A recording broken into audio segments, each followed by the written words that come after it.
Hello, hello. Hello, hello.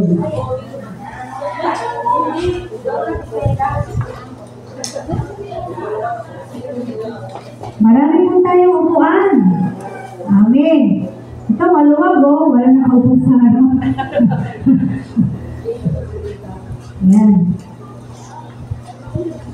Marami tayong upuan. Huwag po kayo mag-alala. Makakaupo po lahat.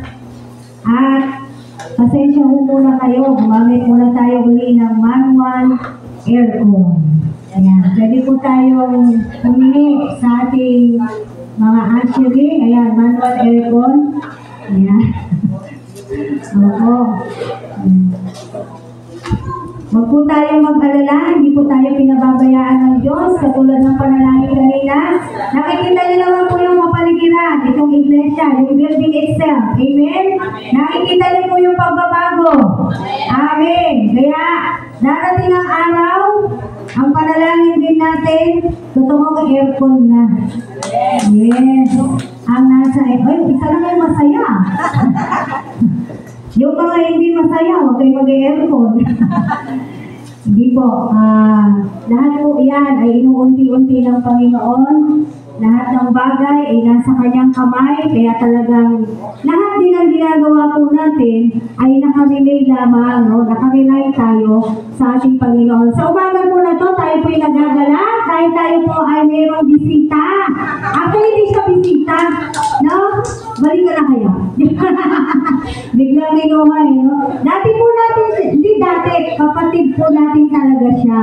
Hindi naman siya nawala, kaya lang lumayo ang bahay. Sila po ay nasa naik na. Kaya syempre, practically naman talaga. Hindi na practical yung from naik, so biyahe pa ng Pero marami naman po tayong kapatid na church doon. Nandun na po sila, nag-a-attend sa naik na kapatiran pa rin natin. Si Mel, ayan, palakpakan natin ang buhay ni Mel at ang kanyang butiing asawa, si Robert, at ang kanilang pamangkin na si Jay. Welcome sa SCF or Sambayan Cristiano Ministries. Ayan, salamat sa Panginoon. At gusto ko lang din kayong bigyan ng update yung naganap noong nakaraang Friday sa ating pong sports fest doon sa Tagaytay ay isa rin masayang anong tawag? Experience. Karanasan. Karanasan. Isang masayang karanasan. Yung mga kasali sa team po natin na kapatiran, hindi man sila nag-champion. Pero ang champion po doon, yung fellowship ng magkakapatid sa pananampalataya. Amen. At ang SCM po ay gumawa ulit ng record. Ano nyo ba yun? Gumawa tayo ng record doon sa Sports Fest. Ang volleyball naging basketball. Totoo ho yan. Kaya tayo ang silang lahat. Anyway po, biro lang, pero totoong nangyari yun. Muli po, Panginoon, palakpakan po natin ang Panginoon. At ang araw po na to ay sabi nila, Easter Sunday, linggo ng pagkabuhay.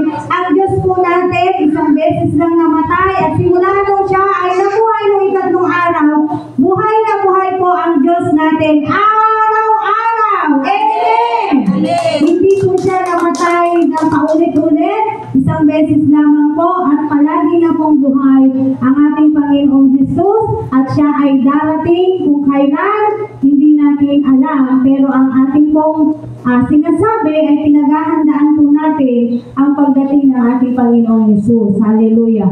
At tayo po'y mananalangin na may magdiriwang ng kanyang birthday on April 23 at darating din siya sa Pilipinas by April, si Connie, by April 21 po yata, I'm not sure, pero mag-birthday siya this coming April 23, so panalangin po natin. Nahayaan ko po ang lahat na tayo po ay manalangin na. Minsan pa, O Diyos, kami nagpapasalamat sa iyo. Salamat sa lahat ng bagay. Higit sa lahat, salamat sa buhay na meron po kami ngayon, Panginoon. Tunay nga na napakabuti mo, O Diyos. At talagang buhay ka. Dahil buhay ka sa mga buhay namin, buhay ka sa puso namin, higit sa lahat, buhay ka sa iglesia na to, O God. Kaya maraming salamat po. Banal na Espiritu, patuloy na samahan niyo po kami. Lord, lagi kong sinasabi ko, in our prayer, walang ibang special dito kapag kaaraw ng gawain, kundi ikaw lamang. Wala kaming ibang itataas sa iglesia na to, kundi tanging ikaw lamang, Panginoong Jesus. Wala kaming ibang niluluwalhati, Panginoon, sa lugar na to, maging sa aming mga buhay, kundi tanging ikaw lang, aming Diyos na makapangyarihan sa lahat. Kaya salamat po. Dalangin namin si Connie na magbe-birthday on the 23rd of this month. Lord, nawa patuloy na yung kasiyahan nandun sa kanya, kagalakan, kapayapaan, at unity ng kanyang pamilya, pagmamahalan, pagtanggapan ng mga pamilya niya.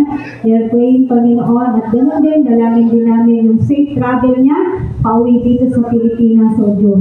Huwag mo po siyang pababayaan, O God. At patuloy, Panginoon, ikaw po ang maluwalhati sa buhay niya. Gamitin mo po ang aming kapatid na to, lalo na sa pagtawag mo sa kanya. Meron kang calling sa kanya, kaya gamitin mo po siya sa iyong kaharian. Salamat po sa panibagong taon, mapagpalang taon ay pinagkaloob mo po at pagkakaloob mo sa aming kapatid. At sa araw na ito, Panginoon, patuloy na mabigyan ka namin ng karangalan, kapurihan, sa pangalan mo, Panginoong Jesus, kami lahat ay magsasabi na, Amen! Amen! Hallelujah! Amen. So, nung nakaraang linggo po, pinag-aralan po natin kung saan yung pangalan ng ating Panginoong Jesus. Amen. At alam na po natin yan kung ano man yung pangalan na itinatawag natin sa mga lingwahe, ay yung pa rin po yung kahulugan niya. Si Jesus po ay Messiah. Siya po ang ating tagapagligtas. Siya ang dahilan kung bakit ang mga maraming tao ngayon ay nasa simbahan dahil pinagdiriwang yung kanyang pagkamuhay, yung ginawa niya doon sa krus ng Kalbaryo, di ba? So siya po yung dahilan. At ang pangalan ng Panginoong Jesus po natin ay siya talaga natin itinataas sa ating mga buhay. Amen. So si Jesus Christ po, sabi nga ay Diyos. No? Lagi po natin inuulit-ulit ito dahil kahit sa panahon po natin ngayon, marami pa rin mga tao na nagkiklaim na ang Panginoong Jesus natin ay hindi Diyos, kundi siya ay tao lamang, siya ay propeta lamang. At marami na rin po tayong naging pag-aaral, marami na tayong may babahaging mga verses na kung saan nagpapatunay na si Jesus ay Diyos. Katulad ng inawit po natin kanina. And even ourselves, no? Tayo, yung mga sarili natin mismo, tayo makapagpapatunay na si Jesus ay Diyos. Bakit? Nagkaroon ng himala yung buhay natin. Papaano? Nung nabago ka, kapatid. Nabago rin ako. Hindi ba himala yan? Ang ating Panginoong Diyos? Bakit? Hindi natin kayang baguhin ang ating mga sarili. Maaaring sa simula, nababago mo, pero hindi ka tatagal kung wala ang Diyos. Kaya totoo yung sinasabi sa Biblia, sabi nga niya, for without me, you can do nothing. Wala tayong magagawa kung wala po ang Panginoong Diyos sa ating mga buhay. Kaya karugtong ng pinag-aralan natin ng linggo ay yung aaralin natin ngayon patungkol pa rin sa ating Panginoong Jesus. Kinikilala natin ang ating tunay na Diyos. Tama po ba? No? Kasi marami mag-claim, kilala ko na ang Diyos, kilala ko na si Jesus. Talaga ba? Sino si Jesus? Yan. Meron ka bang personal na relasyon sa Panginoong Jesus? Yan po yung dapat nating alamin at dapat nating kinukonsider sa ating mga buhay. Pero sa oras na to, pag-aralan po natin na kung saan si Jesus mismo ay pinakilala niya ang kanyang sarili. Jesus Christ itself reveals His own identity, kung sino po siya talaga. Dahil itong pag-aaralan natin ay pinamagatan ko po siyang I am. Siya po yung tinutukoy natin, I am. Kasi yun yung sinabi niya. No? Kapag siya'y nagpapakilala, yung po yung sinasabi niya. Buksan po natin ang ating mga Biblia sa Exodus chapter 3, verses 13 to 15. Exodus 3, Mayroon po bang Biblia ang lahat? Yung wala pong Bible, pwede po tayong mag-ask uli sa ating mga ushering. Pahihiramin po nila kayo ng Bible. Exodus sa Tagalog, chapter 3, verses 13 to 15. Ito po yung usapan para meron lang po tayong konting idea. Usapan po ni Yahweh at ni Moises kung saan sinabi ni Moises, anong sasabihin ko? Kapag tinanong nila ako kung sino yung nag-utos sa akin. Version ko na lamang po ito, pero basahin niyo po itong Exodus chapter 3 para makita niyo po yung kwento. Amen? Kukunin lang po natin yung sinagot ng Diyos kay Moises. Exodus 3 verses 13 to 15. Nakita na po natin? Amen. Basahin po natin. Moses said to God, I'm reading NIV version, no? Suppose I go to the Israelites and say to them, the God of your fathers has sent me to you, and they ask me, what is his name? Anong pangalan ang sasabihin ko? Then what shall I tell them? God said to Moses, I am who I am. Ako'y si ako nga. Sabi po yan sa Tagalog. This is what you are to say to the Israelites. I am has sent me to you. Verse 15. God also said to Moses, say to the Israelites, the Lord, the God of your fathers, the God of Abraham, the God of Isaac, and the God of Jacob, has sent me to you. This is my name forever, the name by which I am to be remembered from generation to generation. Hallelujah. Lord, salamat po sa iyong salita sa umaga na to. Truly, Lord God, we are just very grateful and thankful dahil patuloy kang nagpapakilala sa bawat isa sa amin na iyong mga anak. At maging sa mga taong nasa labas, kung sino man naaabot ng mga tinig na to, na tinig mo ng mga salita mo. We pray for your power, Lord God, na hipuin mo ang kanilang mga puso at baguhin mo kanilang kaisipan at sila po ay manampalataya at sumamba sa iyo. In Jesus' name, Amen. Nakita po natin dito yung pagkakasulat ng I-N kasi may capital letter. Amen? No? Ako nga. Sabi ko dyan sa mga hawak-hawak ng Biblia, kung Tagalog po yung ginagamit nyo. Pansinin po ninyo, I-N, sabi niya, bakit hindi I was? Ito po ay Old Testament na. Sabi po ng ibang actually mga Kristiyano na rin yung nagsasabi, no? Yung Old Testament, hindi na siya narinig nyo na to? Yung Old Testament, hindi na siya mahalaga sa panahon natin ngayon. May narinig na kayong nagsabi niyan. Kasi old na nga siya. Dahil dun sa sinabi na old na nga, luma na. So parang wala na raw saysay yung Old Testament. Hindi ba nila alam na sa Old Testament, nandiyan lahat ang history. Dito lahat nagmula. No? Kaya hindi natin pwede sabihin na huwag na natin pansinin yung Old Testament. Ang Diyos mismo, sabi ni Moises, sino sasabihin ko? Anong pangalan ang sasabihin ko? Kapag tinanong ako, sinong nag-utos sa akin? Anong sabi ng Diyos? Sabihin mo, I am. Hindi na sinabing I was. Kasi ano yung was?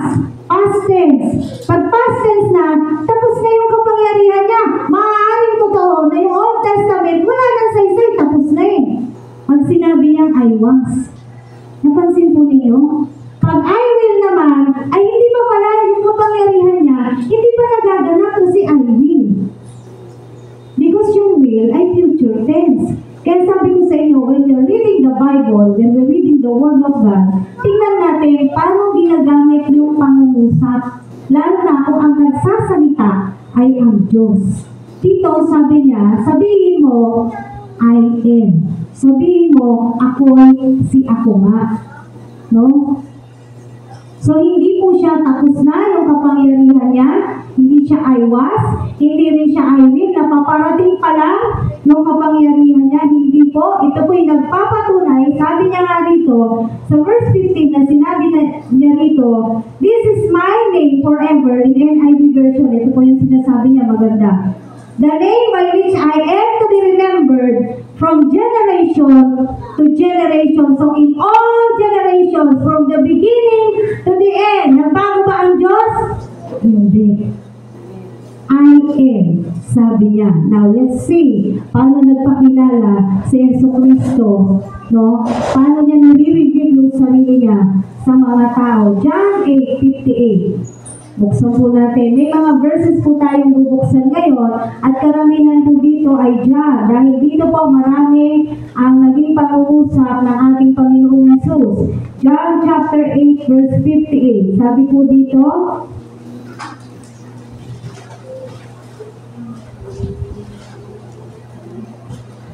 yan, nakita niyo na po.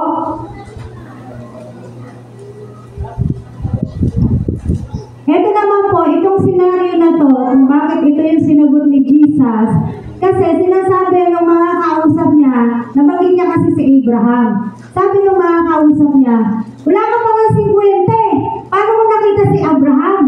Kung aanuhin niyo yung pag-uusap nila, yan po yung sinasabi. No? Tapos, ito po ang sagot ng ating Panginoong Jesus. So, mababasa niyo yung sinasabi ko on verse 57. So, verse 58 na po tayo. Sabi rito, I tell you the truth, Jesus answered. Before Abraham was born, I am. Amen? No? Nakita po natin to ang sagot ni Jesus Christ doon sa mga nagsasabi sa kanya. Sabi niya doon sa verse 57, no? You are not yet 50 years old, the Jews said to him. And you have seen Abraham? Kasi alam nila yung edad ni Jesus 30, bago siya mapako dito, di ba? 33. So sabi niya, before Abraham was born, I am. Bago pa ipinanganak si Abraham, ako na. Are they the same? Pareho po sila ng sinasabi, di ba? Kaya yung Diyos natin, hindi siya Diyos lang noon, hindi lang din siya Diyos ngayon, siya po ay Diyos magpakailanman. Sabi nga, matatapos ang lahat, mawawala ang lahat, pati po tayo mawawala. Pero ang Diyos hindi. Ang salita niya mananatili. No? So sabi ng Panginoon dito, I am. Before Abraham was born, I am. No? Ganun niya pinakilala yung kanyang sarili. Anong ibig sabihin nito? I am. He is an all-sufficient, all-powerful, and all-knowing God. Yung sinasabi natin, omniscient, omnipresent, omnipotent. Siya yun eh. Di ba? Siya yung Diyos na nasa lahat ng dako. Siya yung Diyos na may makapangyarihan sa lahat. Siya yung Diyos na nakakaalam ng lahat ng bagay. Kahit yung kaisipan po natin ngayon, nilalaman po ng puso natin ngayon, alam po ng Diyos. Kaya hindi nakapagtataka. Bakit niya sinabi, bago pa ipanganak si Abraham, ako na. Kaya tayo din, ganun din, bago pa tayo ipanganak, sabi nga niya, alam niya na eh. Alam niya na ako ay magiging si Jerry. Tama po?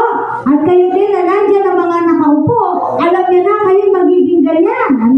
Ano yung itsura, ano yung height, ano yung whatever physical, kung paano po tayo nahulman sa loob ng sinapupunan ng ating nanay. Alam na po ng Diyos. Alam niya na ang lahat ng bagay. At nagkakamali ba ang Diyos sa paglikha niya sa atin? Hindi po. Lumikha ba ang Diyos ng pangit? Hindi po. Kaya tingnan mo yung katabi mo, sabihin mo, napakagwapo mo, napakaganda mo. Hoy, ba't kayo tumatawa? Bakit? Hindi ba totoo yan? Totoo yun. Di mo ba? Again, we will just say, kasi sa pamantayan lang nating tao yun, the beauty is in the eye of the beholder. Gumaganda ang isang bagay o ang isang tao, depende sa paningin mo. Pero walang ginawa ang Diyos na pangit. Kaya kung ano yung meron tayo ngayon, tanggapin mo, kapatid. Kung yan lang yung height mo, tanggapin mo. At mas alam ng Diyos kung anong makabubuti sa'yo. Baka kung tumangkad ka, meron hindi magandang mangyayari. Di ba? May mga ganyan. So, hindi natin alam. Dahil hindi po natin arok kahit kailan. Hindi natin maaarok, sabi sa Isaiah, ang kaisipan ng Diyos. Kahit sino pang pinakamatalinong tao, sino pang pinakamagaling na scholar ng Biblia, kahit kailan hindi niya maaarok kung ano talaga ang kaisipan ng ating Diyos. Because He is all-powerful and all-knowing God. Ganun yung pinakilala yung sarili niya. I am. John 8:12. Buksan po natin. Hindi po tayo masyadong lalayo sa John. John chapter 8 verse 12. Ito po sinasabi natin, I am, yung pamagat po ng pinag-uusapan natin kung saan sinabi ko sa inyo kanina, si Yesu Cristo mismo, pinapakilala niya ang kanyang sarili. John chapter 8 verse 12. When Jesus spoke again to the people, He said, I am the light of the world. Whoever follows me will never walk in darkness, but will have the light of life. At random na lamang po ito, no? Wala pong ito yung una, ito yung pangalawa, wala po. This is at random. Sabi ng Panginoong Yesus sa John 8:12, I am the light of the world. Siya po ang kaliwanagan. Siya ang pinagmumulan ng liwanag. Siya ang pinagmumulan ng kasikatan. Sikat, liwanag, kung ano bang po yung nais nating itawag. Siya ang pinagmumulan ng ating kalingningan. Kalingningan ng mundo. At sinabi niya, I am the light of the world. Ano pong ibig sabihin nito? Ini-expose niya yung mga nasa kadiliman. Dati tayo po ay nabubuhay sa kadiliman. Amen? Tayo po ay namumuhay sa kasalanan. Madilim po yung buhay natin dati. Pero nung tayo po ay kumilala sa Panginoon, na-expose po yung mga kadiliman ng buhay natin. Pero salamat sa Diyos dahil binigyan niya tayo ng kaliwanagan. Kaya nga sabi niya, whoever follows me will never walk in darkness, but will have the light of life. Sino ang sumusunod sa akin ay hindi nalalakad sa kadiliman. Bakit? Tanglaw-tanglaw ka na ng liwanag eh. Ang tanglaw mo ay Diyos mismo. Kaya hindi ka nalalakad sa kadiliman. Kaya nga sinasabi, tayo mga binago na ng Panginoong Yesus, dahil iniwan na po natin anumang mga kadiliman ng buhay natin noon.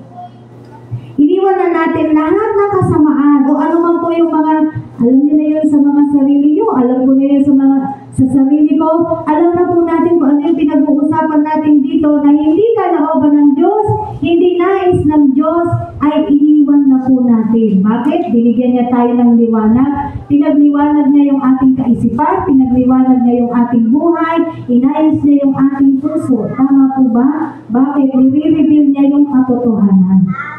Minsan po masakit tanggapin kapag ikaw ay nililiwanagan ng Diyos. Minsan masakit. Bakit? Kasi ang tao ayaw ma-expose.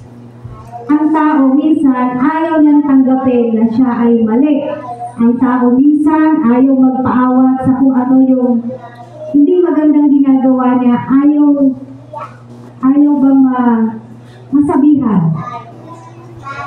Bakit? Kasi ayaw niyang baguhin yung sarili niya. Bakit? Kasi gusto niya yung ginagawa niya. Yung ginagawa niya sa sarili niya. Na puro makalaman na bagay. Amen? Minsan ganyan ang tao, kaya ayaw ma-expose, kaya ayaw sa liwanag. Kaya minsan ang tao ayaw lumapit sa Diyos kasi ma-expose dahil nakakahiya. Dati ganito ako. Sabi ko nga po sa inyo, okay lang, tanggapin natin. Minsan sa buhay natin, mapapaya tayo dahil malalaman ng mga tao na, pala, ganito ka. Pero nilinis ka ng Diyos, binago ka ng Diyos. So what? Kung nakakahiya man yun, ngayon hindi ka na nakakahiya. Kung baga may pagdadaanan ka talaga. Yun yung sinasabi natin, minsan masakit tanggapin. Pero kailangan natin tanggapin dahil yun ang totoo. Sabi ng God, I am the light of the world. Ako ang kaliwanagan ng mundo na to. Siya nagbibigay ng kulay mo sa buhay natin. Kahit kung minsan ang buhay natin, sabi nga natin, kumusta ka ngayon? Buhay ko ngayon, ganito, ganito. Diba? Pag kinumusta tayo, ano unang binabanggit ng labi natin? Yung totoo. Pag tinanong ka, kapatid, kumusta ka ngayon? Ito, namumroblema, wala na naman kaming ganito, lahat naubos, lahat wala. Di ba? Kahit kung born again na, ganyan ang sinasabi. Pag kinumusta mo, ang unang sasambitin ay kung ano yung wala niya. No? Pero di natin naiisip. No? Walang man tayo. Salat man tayo sa mga material na bagay. Sabihin na natin. Salat man tayo sa material na bagay. Pero naman tayong Diyos. Hindi po nagpapabaya ang Diyos. Kumusta ka ngayon, kapatid? Bless. Kasi buhay pa ako. Bless, malakas ako. Bless, wala akong sakit. Tama po ba? Amen. Dapat, mindset ba? Mindset. Sabi nga nila. Mindsetting lang naman yan eh. No? Kasi kung talagang si Jesus ang nabubuhay sa'yo, mararanasan mo. Sabi ko nga sa inyo, lalabas at lalabas siya kahit hindi ka magsalita. Lalabas sa mga sarili natin, nabubuhay na ba si Jesus sa buhay ko? Anong epekto nitong pangalan na Jesus sa buhay ko? Tanungin niyo yung sarili niyo, may epekto ba si Jesus Christ sa buhay ko? O may effect ba? Ano yung magiging dating ni Jesus Christ sa buhay ko? Amen? Kung kilala mo talaga yung Diyos, mangyayari, lalabas yan sa buhay mo. Makikita po yan sa buhay natin. Sa pamumuhay po natin, araw-araw. Kahit may problema at wala kang pera, di ba laging masaya? Amen? Kasi sabi ng Biblia, kung meron kang Jesus sa buhay mo, dahil kung may nakahukay ng kayamanan, kapatid, meron tayong Jesus, higit pa sa kayamanan ang meron tayo. Mapaghanap lang kasi tayo, sa totoo lang. Masyado lang tayong mapaghanap sa mga material, sa mga pinansyal. Again, huwag niyong mamasamain. Hindi po bawal ang pera kasi kailangan yan. Tama? Hindi bawal. Hindi bawal magtrabaho kasi kailangan mabuhay. Amen? Huwag niyo pong inaano yung mga sinasabi ko dito. Pero ang sinasabi natin, kung ikaw na Kristiyano, parang hindi naman umi-epekto sa buhay mo si Kristo, baka merong problema. No? Totoo po na hindi natin nararanasan pa sa ngayon, marahil, yung sinasabi natin abundant life. Actually, yung abundant life na sinasabi sa Bible, it's not referring to the material abundance eh. Yung sinasabing abundant life sa Bible, yung meron kang Diyos sa buhay mo, masagana ka, kapatid. Masagana ako. Meron kang Diyos sa buhay mo. Meron kang light of the world. Meron kang liwanag. Amen? Natatanglaw sa'yo, kahit saan ka pumunta, anong ginagawa mo, itong liwanag na to, sunod na sunod sa'yo. Meron kayong naaalala? Israelita. Nung naglalakbay sila, sa araw, ano ang ginagawa ng Diyos para sila ay hindi mainitan? Pillar of fire. Ayan. Yung iba kasi hindi nasagot eh. Pillar of clouds, di ba? At sa gabi, ano naman ang binibigay ng Diyos sa kanila? Pillar of fire. Yung ginawa ng Diyos noon, hindi niya ba ginagawa ngayon? Ginagawa niya, sabi nga niya, I am the light of the world.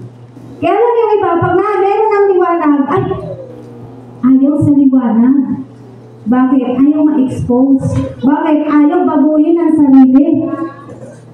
Siya yung Diyos ng buhay niya. Kapatid, Kristiyano na tayo, dapat ang Diyos ng buhay natin ay si Jesus. Amen po ba? Amen. Pangalawa, John 6:35. John chapter 6 verse 35, sabi niya po rito. Kita niyo na? John chapter 6 verse 35. Then Jesus declared, I am the bread of life. Kita niyo paano niya simulan yung pangungusap niya? I am the bread of life. He who comes to me will never go hungry, and he who believes in me will never be thirsty. Amen. Sabi rito ng Panginoon, I am the bread of life. He satisfies our soul. Kasi minsan tayo, pag nakakabasa tayo ng bread, money, literal na bread yung mga naiisip natin. Pero sa totoo, hindi naman po talaga nagpapabaya ang Diyos. Kung literal na bread yung kailangan natin, binibigyan po, sinusupply ng Panginoon ang ating mga pangangailangan araw-araw. And my God supply all my needs according to His riches and glory. Napakayaman po ng Diyos natin. Amen. Sabi niya dito, I am the bread of life. Sino mang lumapit sa akin, hindi na magugutom. Sino maniwala sa akin, hindi na mauuhaw. Alam niyo yun sa sinasabi na ito ng Panginoon. Meron din dito sa Bible, ginawa nilang literal. Kaya marami sa mga naniniwala sa Kanya, iniwan po siya. Kasi akala nila, sabi ni ba yung kainin yung laman ko, na mabasa nila ba yung dito yun sa John? Akala nila yung literal na laman ng Panginoon, yung sinasabi niyang kainin. No? Hindi po yun. Kaya marami akong tumalikod sa Kanya. Kung babasahin po natin yung kabuuan ng John chapter 6, hindi po yun yung kahulugan nun. Katulad ito sinasabi niya, I am the bread of life. He who comes to me will never go hungry. Panginoon, sabi mo, pag ako'y sa'yo, hindi na ako magugutom. Ba't kayo, wala mo pa ng halian? Sinising mo pa yung Diyos. Hindi kasi yun yung ibig sabihin. Amen? Ano yung bread of life? Sinasatisfy niya yung pangangailangan ng ating kaluluwa dahil tayo po ay nakakonekta sa Diyos kung tayo po ay mayroong relasyon sa ating tunay na Diyos. Kaya pansin niyo, pag di ka nakaka-attend, anong nararamdaman mo? Kulang, di ba? Parang di ka mapakali. May hinahanap yung kaluluwa mo. May hinahanap yung espiritu mo. Kaya sinasabi niya, He who comes to me will never go hungry. Matthew chapter 4 verse 4. Hindi lang sa tinapay nabubuhay ang tao, kundi sa bawat salita ko. Sabi ni Jesus Christ. Amen. Kaya mga kapatid, Mateo 7, huwag ka masyadong mag-isip, anong kakainin ko araw-araw, saan ako matutulog, anong darating ko. Anong sabi niya, kung yung ibon na, hindi nagtatrabaho, kumakain, nabubuhay. Ikaw pa kaya? Ikaw pa kaya? O ako pa kaya na espesyal sa harapan ng ating Panginoon? Palagay niyo po ba papabayaan tayo ng Diyos? Ano pangako niya sa Hebreo?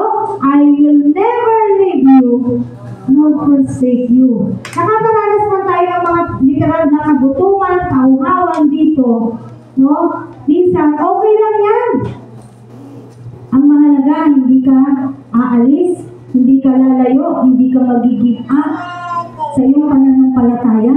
Hindi mo tatalikuran, hindi natin tatalikuran ang ating pananampalataya sa ating Panginoong Yesus. Kasi nasa Kanya na lahat, ano pa bang hahanapin natin? Wala na. Wala nang hahanapin pa. Sigurado ka. Totoo po yan. Wala tayong hahanapin sa Diyos. Kaya dapat tayo naghahanap sa Diyos. Tayo ang nagsasaliksik sa Diyos. Pag tayo nasa Diyos na, wala na tayong hahanapin. Nasa Kanya na lahat. Nasa Kanya na po lahat. He's also in control of everything. May mga bagay na hindi natin kontrolado, but when we pray to God, when we ask to God, He's always on time. Hindi siya nalilate. Pinagkakaloob niya, binibigay niya, inaayos niya. Ano bang gusto? Ano bang kaguluhan? No? Ano bang kabagabagan ang nararanasan po natin, binibigyan po tayo ng kapayapaan ng ating Diyos. Kailangan lang natin magtiwala sa ating Diyos. Why? Sabi niya, I am the bread of life. Sino lumapit sa akin ay hindi na magugutom. Sino maniwala sa akin, hindi na mauuhaw. Kasi siya lang, tanging si Jesus lang, ang makakasatisfy nitong pangangailangan ng kaluluwa at espiritu natin. Meron pa bang iba? Sino nakakasatisfy ng kaluluwa at espiritu natin? Siya lang.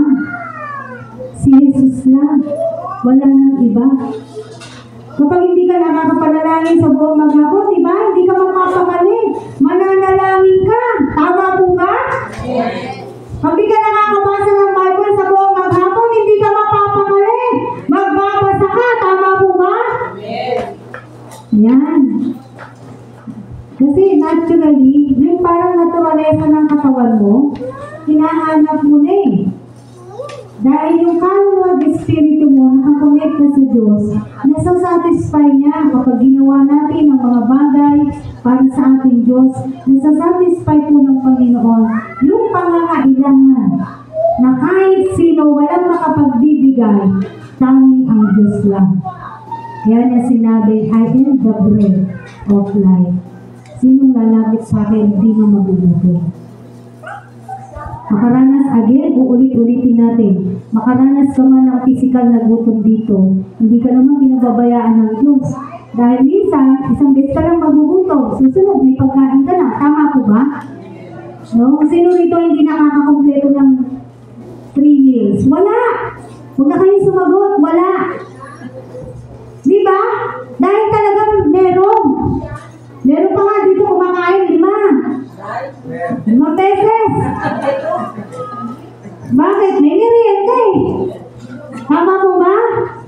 Oo, hindi ba? Biyaya ng Diyos yan. Bukod sa almusal, tanghalian, hapunan, may merienda ka pa, may chichirya ka pa. Oo. May palamig ka pa. Walang pangalan yung palamig ko, ha? What I'm trying to say is, God sustains. And He makes us happy. Alam mo yun, alam ng God, yung simpleng bagay, yung maliit na bagay, napapasaya ka niya. Alam mo yun, di ba? Naranasan natin yan araw-araw. What is the bread of life? No? Yung si Lazarus. Si Lazarus na, natanda niyo yung kwento ni Lazarus? Nabuhay ba siya sa mundo na to ng masagana? Hindi! Kinakain nga niya yung mumu eh. Ang description sa kanya ng Biblia, siya po ay pulubi. No? At yung mga sugat niya, dinidilaan ng mga aso. Naghihintay lamang siya ng mahulog na pagkain doon sa bahay ng mayaman. Sa lupa, masarap ang buhay ng mayaman. Pero anong nangyari nung pareho na silang nawalan sa mundo? Nasaan si Lazarus at nasaan yung mayaman? Si Lazarus nasa piling ng Diyos. Yung mayaman nandun nagdurusa. Alin na yung pipili tayo? Alin ang mas gusto natin? Masarap ang buhay sa lupa? O masarap ang buhay doon sa... O yung masarap na buhay mo dito sa lupa, wala ka namang Diyos, hindi mo inuuna yung Diyos. Mayaman ka, o sige, lahat nasa'yo. Pero hindi mo iintindi ang Diyos. Wala kang pakialam sa Diyos. Wala kang panahon sa Diyos. Ganyan po mga tao ngayon, di ba? Kung hindi ka attend ka, busy ako. Halika attend ka, maglalaba ako. Halika attend ka, marami akong gagawin. Halika attend ka, magbubukas ako ng tindahan ko. Di ba? Ganyan na po ang mga tao. Wala kang oras sa Diyos. Biyernes Santo nga eh, ang ginagawa. Ito po nakakalungkot. Although we do not celebrate. Baka hindi naman na natin sineselebrate yung gano'n. Kasi alam natin buhay yung Diyos natin eh. No? Tama po ba? But with due respect to them, dahil galing din naman tayo dyan, dapat sila mismo nire-respeto nila yung araw na yun. Pero ano ginawa ng tao ng Biyernes Santo? Grabe. Sila mismo, hindi na nila ginalang yung araw na yun, na dapat sana kagalang-galang. Isang beses na nga lang, isang taon nilang gagawin yun, hindi pa nila ginawa. Nakakalungkot. Yung merong, mabilis na nga, oras ko naman, di ba? May pinong si Alan, hindi ko alam kung matatawa ako, maiinis ako kung nakita niyo yun. Yung nagbubuhat ng krus, eh parang medyo may nagpabigat dun sa krus. May nagpabigat. Ay ginawa nang nagbubuhat ng krus, binitawan niya yung krus. Tapos sinipa niya. Totoo! Sinipa niya yung nagpabigat nung Sabi ko, ano ba itong mga to? Nasaan yung essence? Kung talagang nagtitika ka. What's the sense? Anong importansya nung ginagawa ng mga bagay na yun? Tapos, It's all for the show. Nakakalungkot. No? Nakakalungkot man sabihin, it's all for the show. Lalo na sa panahon natin ngayon na yung social media very useful. Diba? Gusto nilang nabibidyo. Uy, nagsisisi siya. Uy, nagbuhat siya ng krus. Uy, nagpaano siya. Ganyan ba? Pero sa totoo, hindi ba nila alam? Baka nagagalit pa yung Diyos sa ginagawa nila. Bakit? Tetelestai! It is paid in full! Tapos na lahat!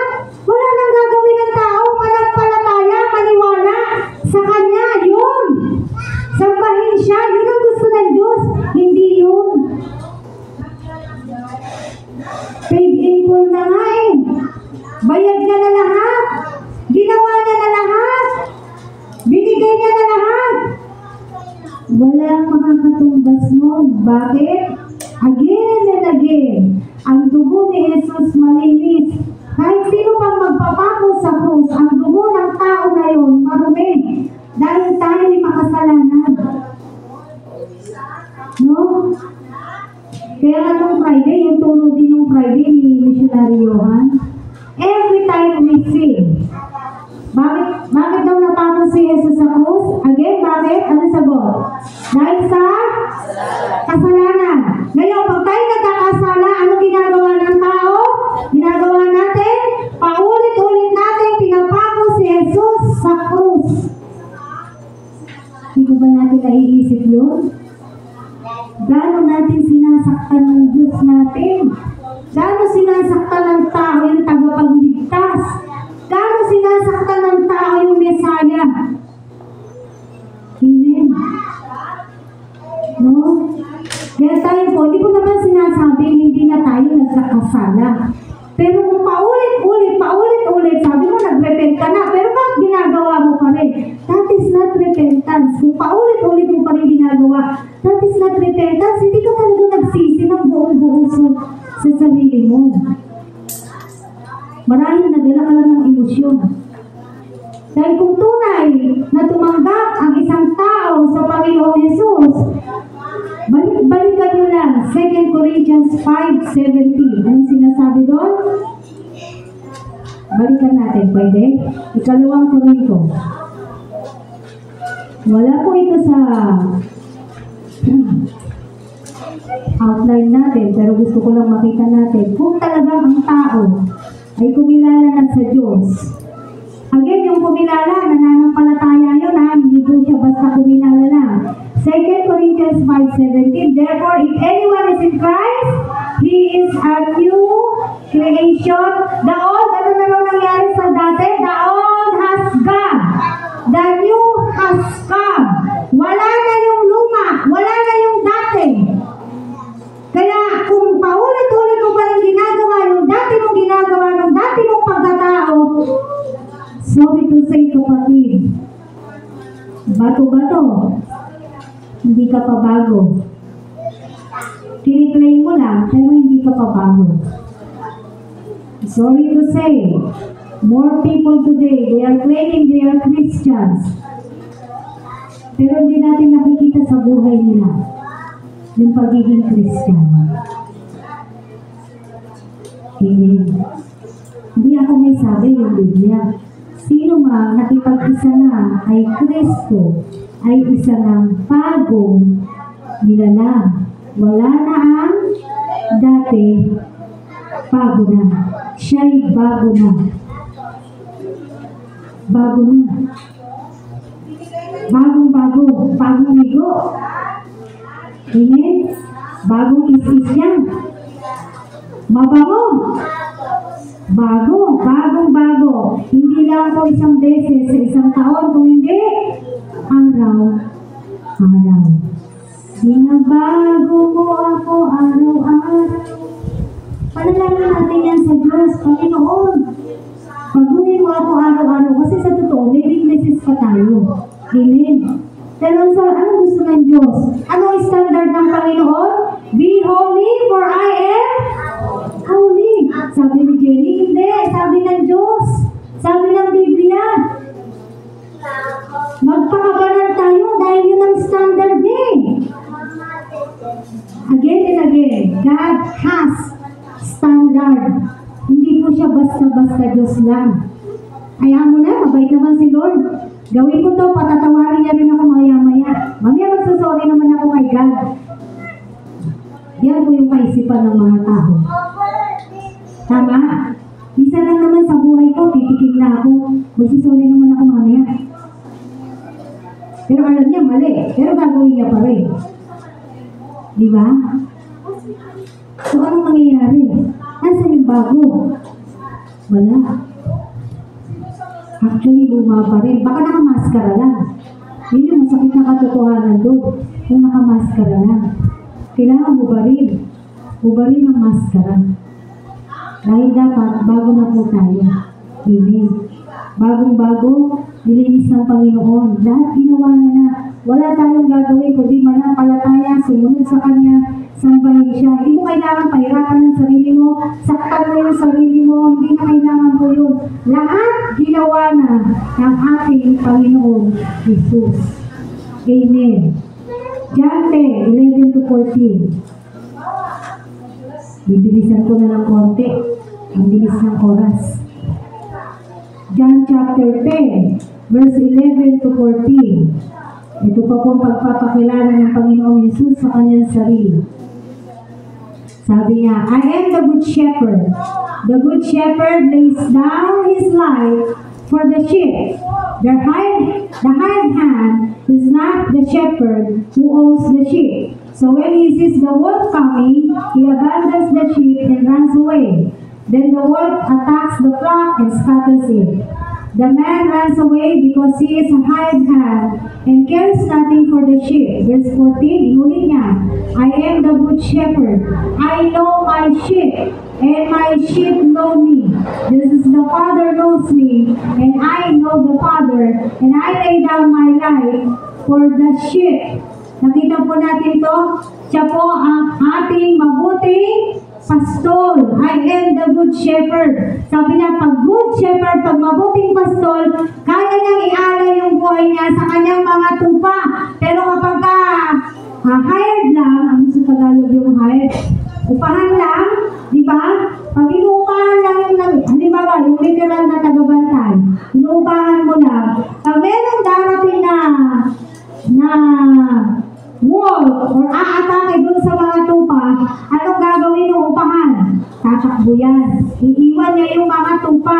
Bahala na yung mga tupa sa buhay nila. Bahala din yung inupahan na tumakbo. Tama? Kumbaga ba, kanya-kanyang kaligtasan yan. Bahala yung mga tupa. Pero hindi daw ganun yung mabuting pastol natin. Yung mabuting pastol natin, actually nagawa niya na. Ay alay niya na yung buhay niya sa atin. Tama? Sabi niya, the good shepherd lays down his life for the sheep.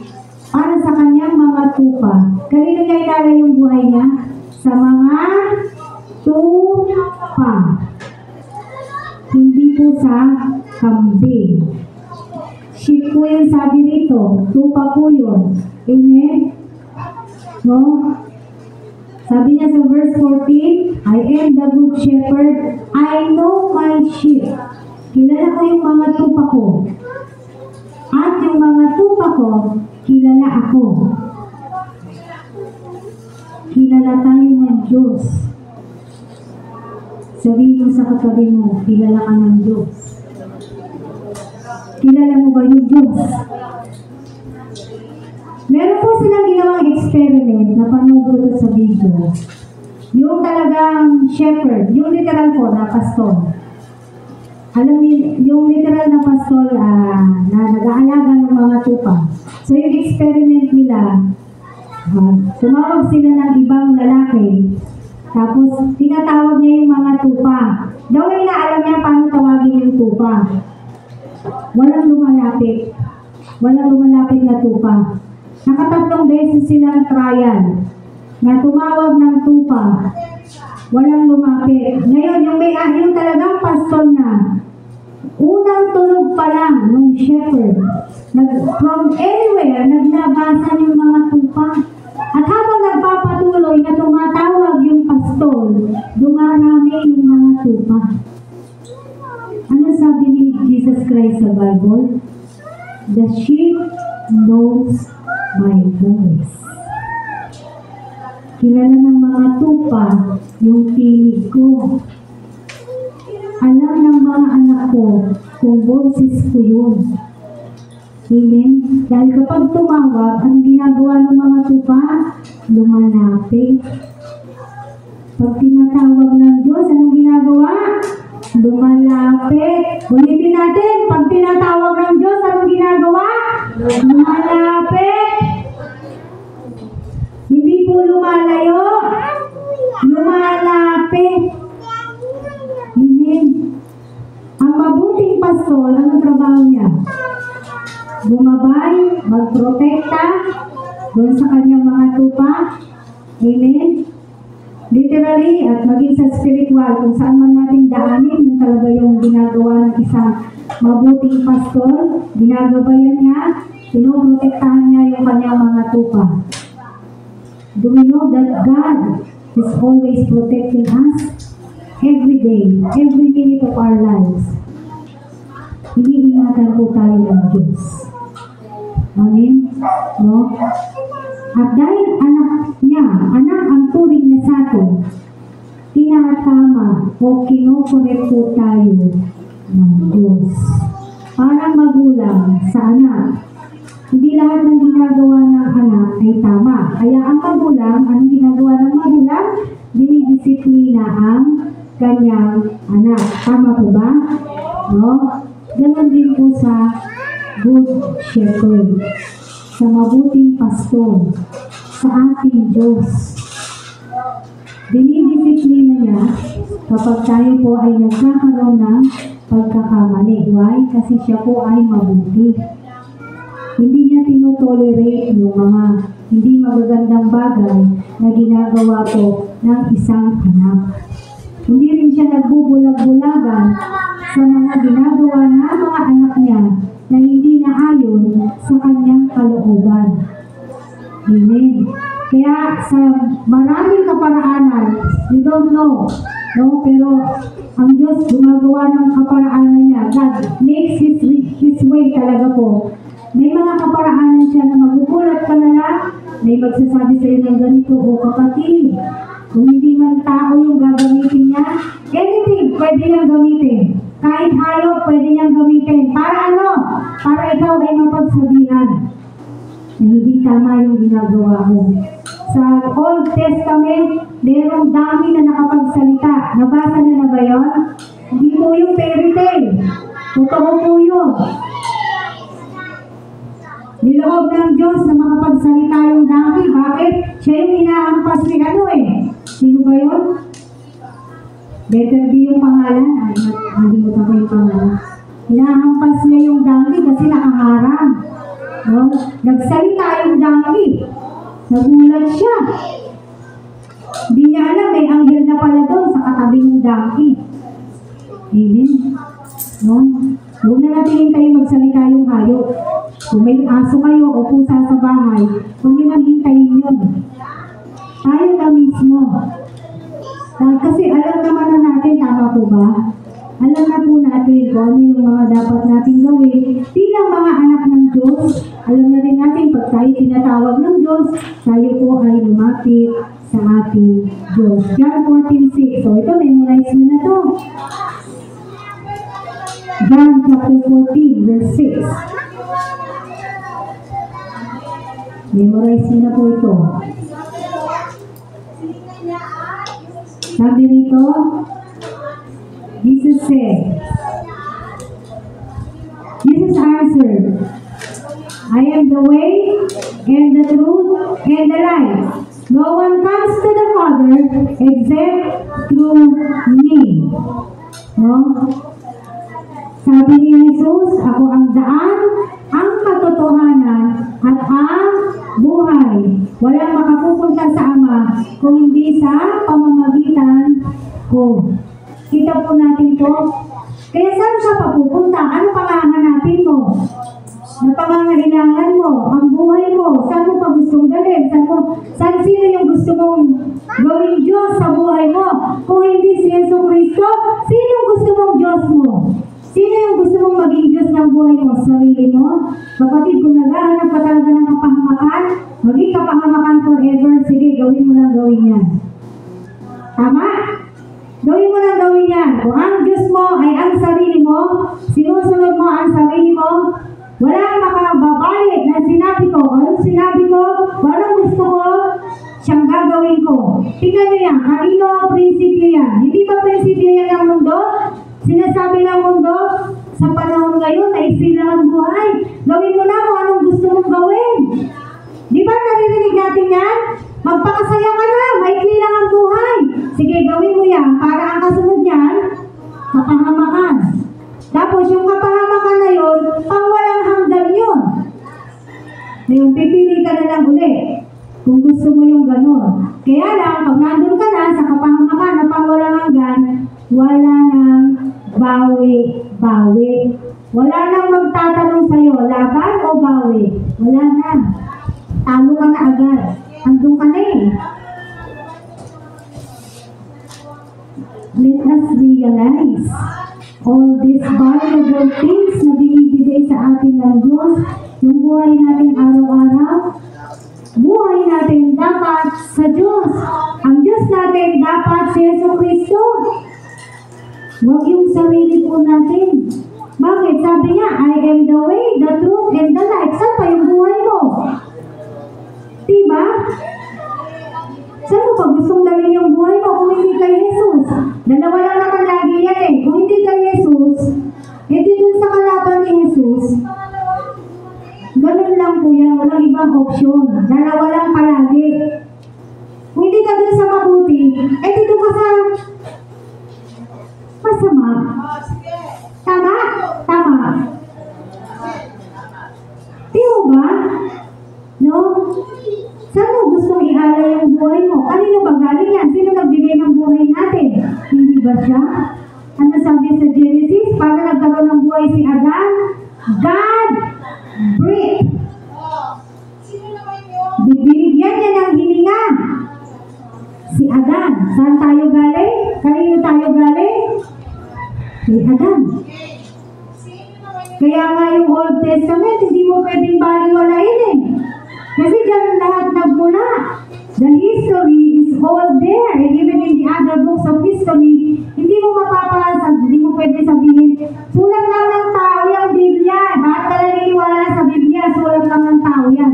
In our training, we already discussed, kahit ito'y sulat ng tao, hindi ito basta-basta sinulat, kundi sila'y kinasihan ng Espiritu ng Diyos. Huwag natin kakalimutan yun. Dahil ang Diyos, gumagamit talaga siya ng mga tao. Katulad natin, hindi ba tayo mga lingkod? Sabi natin, we are the servant. We are Christians. Ano kahulugan ng Kristiyano? Follower of Jesus Christ. Tagasunod ka ba ni Kristo? Kung hindi ka tagasunod ni Kristo, di tagasunod ka ng isa. Nare-realize po ba natin ito? Kung hindi ka kay Jesus sumusunod, dito ka sa isa sumusunod. Tama? Kaya nga sabi ko sa iyo, ang buhay natin, laging dalawa lang yung pinupuntahan. Kaliwa, kanan. Itim, puti. Ganyan lang ng ganyan. Ano sabi ni Joshua? Pumili kayo. Buhay, ano sabi niya? Buhay o kamatayan. Deuteronomy, sinabi ni Joshua yun. Ako sabi niya, but as for me and my house, we will serve the Lord. Pero sa akin, ako at ang aking buong sambahayan ay maglilingkod sa Diyos. Nasaan ang sambahayan ninyo ngayon? Amen. Kung gamitin natin inspirasyon yung sinabi ni Joshua na yun. Pumili ka, buhay o kamatayan. Pero ako, sabi ni Joshua, at ang aking buong sambahayan ay maglilingkod sa Diyos. At yan po yung gusto natin. Kaya ang pangalan ng iglesia natin ay sambahayan. Na ang mga pamilya natin, mga mananampalataya ay nakay Kristo. Kung hindi pa, pinagpapatuloy po natin silang inapit, idulog sa panalangin. Nasora, ilang taon na eh. Tanda-tanda ko na, hanggang ngayon, ayaw pa rin. Sige lang, buhay ka pa? Sige lang. Habang buhay, may pag-asa.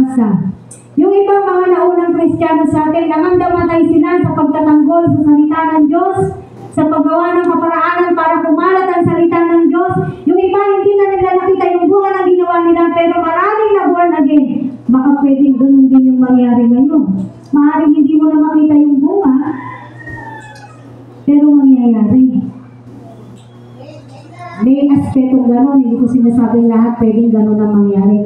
Possible, kasi may mga nangyari ng ganyan noon. Kaya huwag po tayong magsawa na idulog sa ating Panginoon ang ating pong buong sambahayan. Dahil nasa kanya yung, sabi nga niya, ako ang daan. Wala nang ibang daan. Saan mo ba gusto tumaan? Sa maluwang o sa makipot na daan? Ako, literal ha, ito practical na sagot. Kung kayo papipiliin, saan niyo gustong tumaan? Saan? Sa maluwag, di ba? Yung totoo lang. Ba't ako dadaan dyan? Yung sikip-sikip. Pag yun dito sa papasok natin, napakahirap po. Lagi talaga, kasya dyan, isang tao lang. Pag medyo lumaki-laki ka, no offense, pag medyo lumaki-laki ka, mahihirapan na yung dadaan. Pero sa Biblia, ano sinasabi ng Biblia? Saan ka dadaan? Saan tayo dadaan?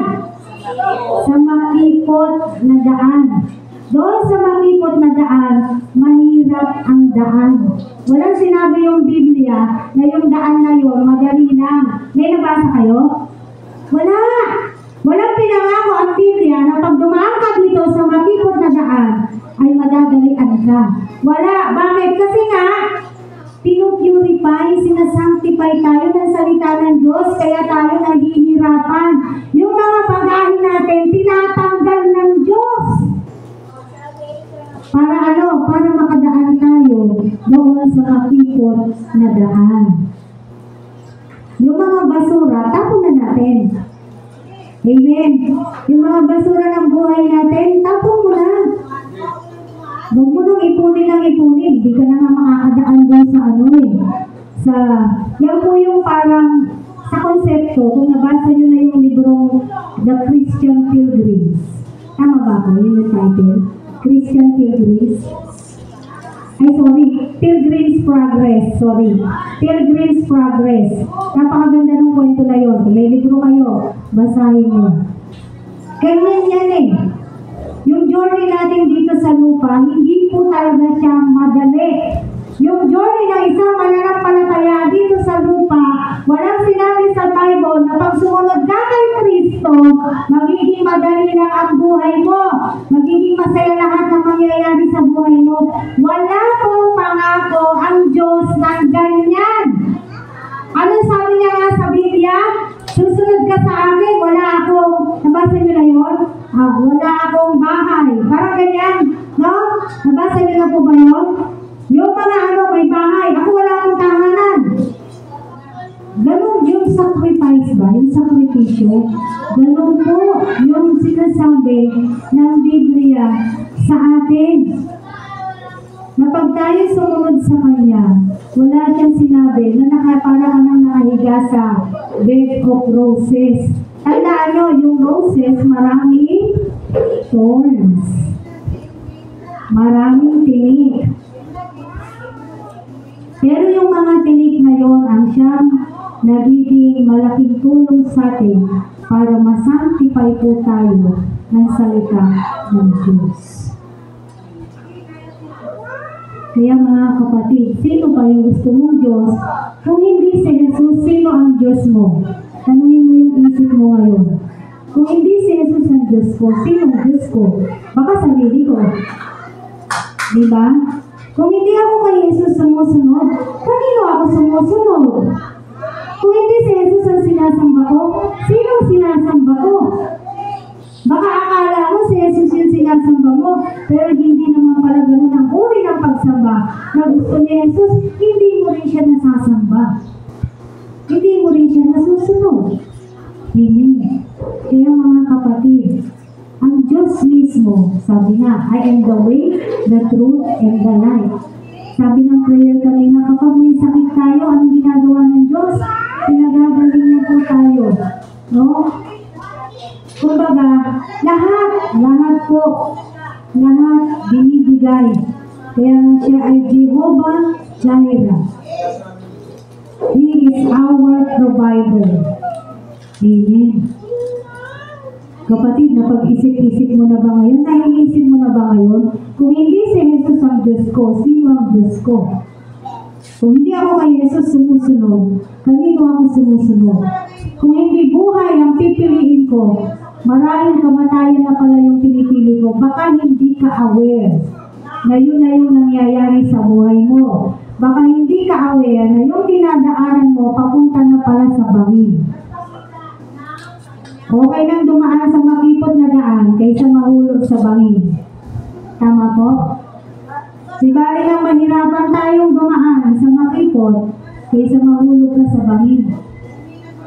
Kahit pagkahulog mo doon sa bangin, wala nang tutulong sa'yo para iahon ka doon. Wala na. Kaya kanino ka pa? Saan ka pa? Kaya nga sabi ni Pedro, Panginoon, iniwan na namin lahat. Sumunod kami sa'yo.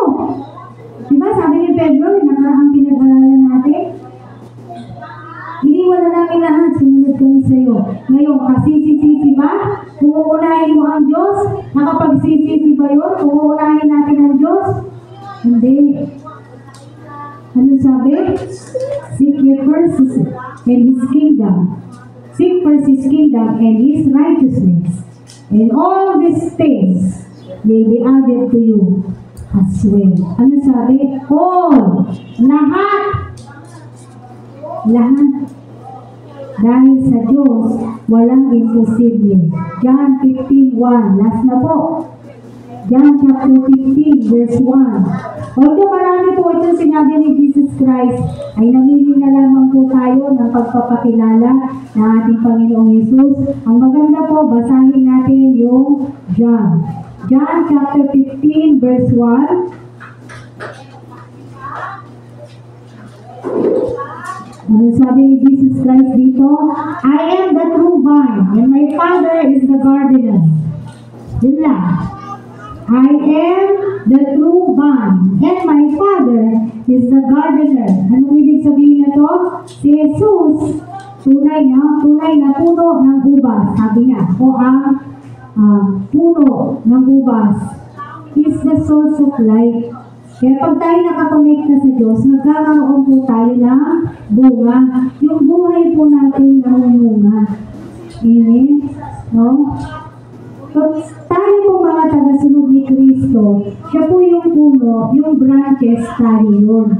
Yung mga branch, kahit po sa literal na puno, yung mga sanga nakadepende sa puno. Tama? Dahil yung branch, saan siya sumisipsip ng oxygen, ng tubig, ng energy, sa nagmumula, bakit nabubuhay ang branch? Dahil doon sa mismong puno. Kaya yung source ay yung puno. Ganun din po tayo. Ang puno ay ang Panginoong Jesus. Tayo po yung mga sanga na nakakonekta sa puno ng ubas. Ano ibig sabihin ito? It emphasizes the vital connection. So when we say vital, what is the other term for vital? Important, valuable, tama?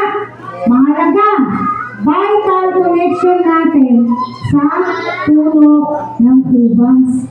He provides spiritual nourishment. Kapag tayo po mga sanga ng Panginoong Jesus, nakakabit sa puno ng ubas, siya po yung nagpo-provide para lumakas po tayo, lalo na yung pagmumuhay natin spiritually. Dahil siya lang na nakapagbibigay po sa atin ng kalakasan at kapangyarihan din. Kaya nga sabi niya doon sa Luke, sabi niya doon sa mga alagad niya, no, yung makaapat man kayo ng alakdan, hindi kayo maaano, di ba? May kanta tayong ganyan. Ano ba kanta yun? Nalimutan ko na. Pero sabi yun sa Luke, pasensya na po kayo. Nakakalimutin na ako. Pero yun yung sinasabi, di ba? Kumbaga ba, lahat po ng kailangan natin, pag tayo ay konektado doon sa puno, mabubuhay ka, kapatid. Mabubuhay ako. Sigurado yan. Tapos yung sama na yun, mamumunga yun ng sariwang dahon, hanggang sa magkaroon siya ng sarili niyang bunga.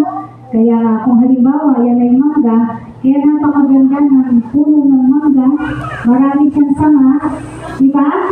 Maraming bunga, tuwa-tuwa tayo kapag ka maraming bunga. Ganun po tayo sa Diyos. Tayo po ay nakakabit sa puno, tayong mga Eventually, nagpapatuloy tayo sa Panginoong Hesus, yung sanga na yun ay magkakaroon ng sarili niyang dahon hanggang sa magkaroon din siya ng sarili niyang mga bunga. Hindi ba kagamit-gamit ang sanga na yun?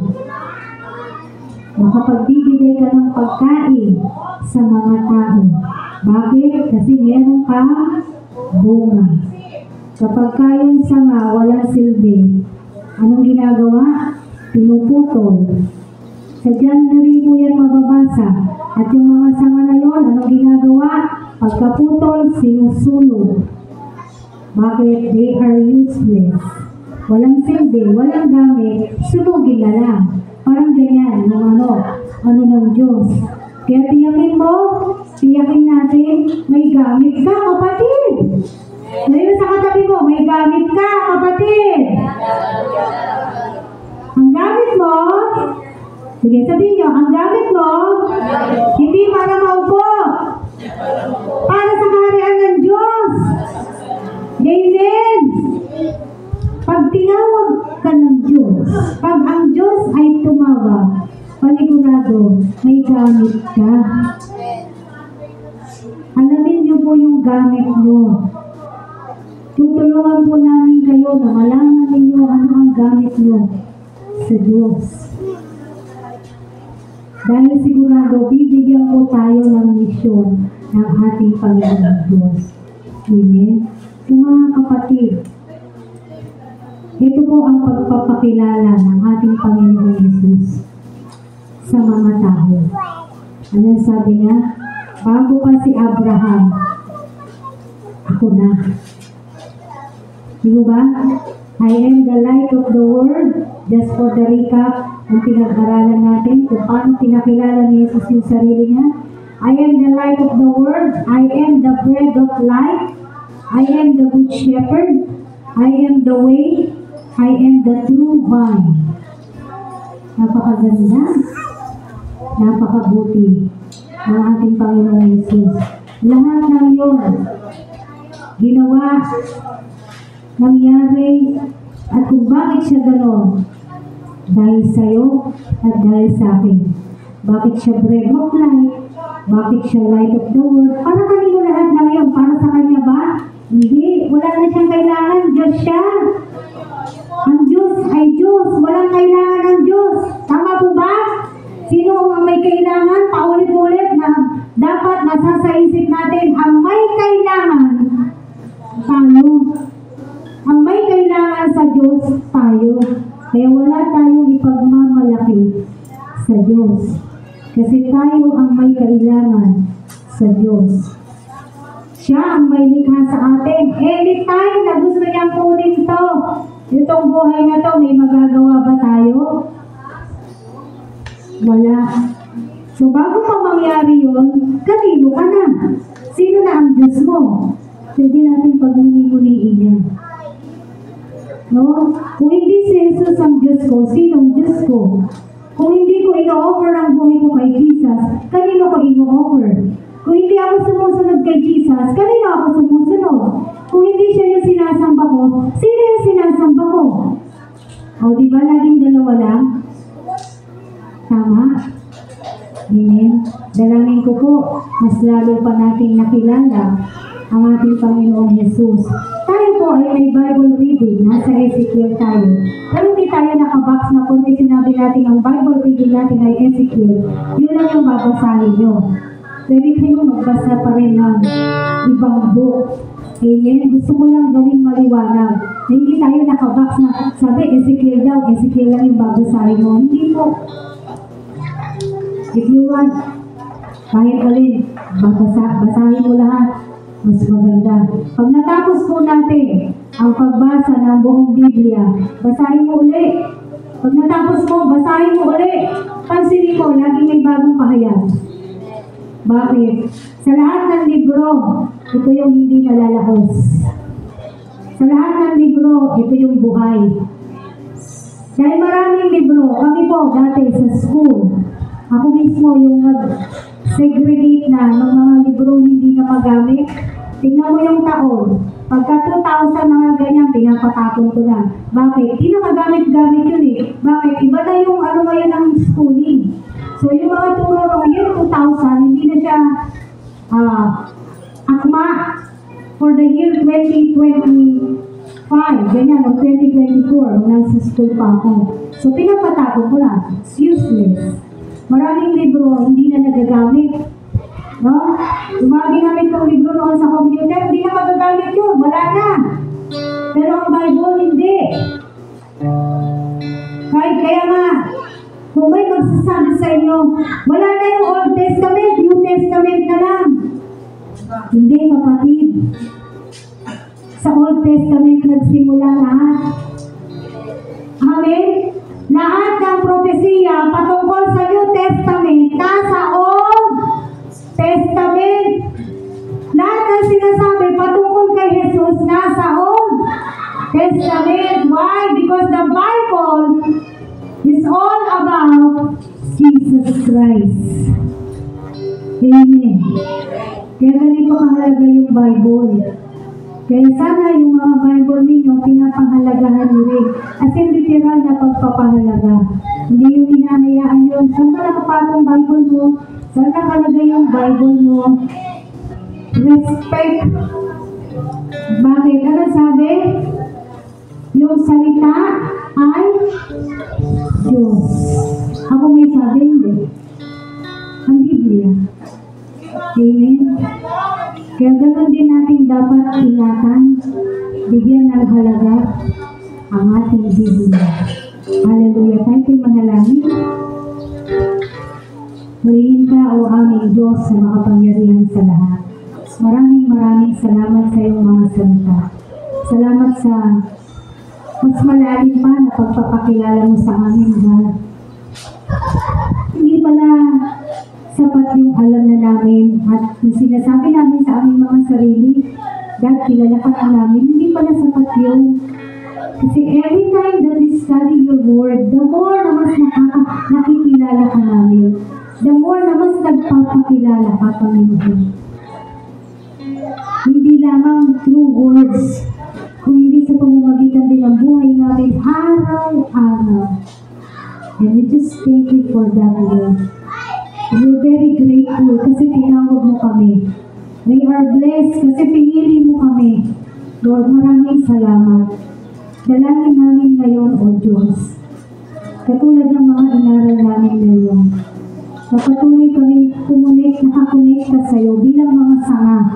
Bilang mga sanga mo, patuloy kami nakakonekta sa iyo. Magkaroon kami ng mga sarili naming daon at bunga at maging kagamit-gamit kami sa iba. Makapagpakain kami sa iba. We really hope and pray, Lord God. Lord, use our lives. Use our lives, Lord God, for the expansion of your kingdom. Dahil yun ang nais mo, Panginoon. Maraming ang kumilala, marami ang sumunod, marami ang sumamba sa iyo. At kung talagang ikaw ang masusunod, gusto mo lahat maligtas. Lahat ng tao. That's why we're praying, Panginoon. Use our lives, God. Hindi pa talaga kami gano'n nakakasunod sa iyo. Hindi pa rin kami gano'n kabog to share your word. Minsan, meron pa rin kami kahihiyan. Minsan, meron pa rin kami control sa mga sarili namin. Meron pa rin natipigilan kami, Panginoon. Lord, dalangin namin, dumating din kami sa pagkakataon ng buhay namin. Maging matapang kami katulad ng iba. Kahit saan sila naroon, nagbabahagi ng salita mo. Kahit sila inuuyang, tinutuya, sinasaktan, nagbabahagi pa rin sila ng salita mo. Handa mo ang puso at kaisipan namin sa mga bagay na ito, Panginoon. Bilang mga lingkod mo, O Diyos. Patuloy ka namin ipakilala. Huwag namin sarilinin kung paano ka namin nakilala. Kundi patuloy ka namin ipakilala. Aming Diyos sa mga pangyarihan sa lahat. Patuloy ka namin ipakilala sa iba. Pakilala ka namin sa iba pa namin mga kapamilya na hindi pa kumikilala at tumatanggap sa iyo, O Diyos. Gamitin mo ang mga buhay po namin, O God. Hallelujah. At naman sa oras na to, Yung iba, kung hindi pa po sila nakapag-desisyon, sino ba talaga yung Diyos nila? Nawa, nakapag-desisyon na sila sa oras na to. Sino ba yung sinusunod nila? Nawa, na-desisyonan na rin nila. Nakapili na po sila ng tama kami. At ikaw yung pinili. Dahil nasa iyo ang buhay, at ikaw ang buhay. Walang iba. Wala na kami ibang pupuntahan din at tatakbuhan. Hindi kami ikaw lang, Panginoon Jesus. Kaya Lord, salamat. Salamat sa buhay na pinagkaloob mo. Salamat sa buhay mo at hinalay mo. Nasaktan, nabayubay, nahirapan, at tumanggap ng kung ano-anong masasakit na salita hanggang sa ikaw ay mamatay at muling nabuhay. Lahat ng iyon ginawa mo para sa amin. Kaya salamat po, Panginoon Jesus. Nawa, Lord, talagang magkaroon ng epekto yung pangalan mo pa lang sa buhay namin. We hope and pray that we should bear our fruits, Lord God, because that's what you want, to each and every one of us, to bear fruits. Thank you, God. Thank you, Lord. In Jesus' name, amen.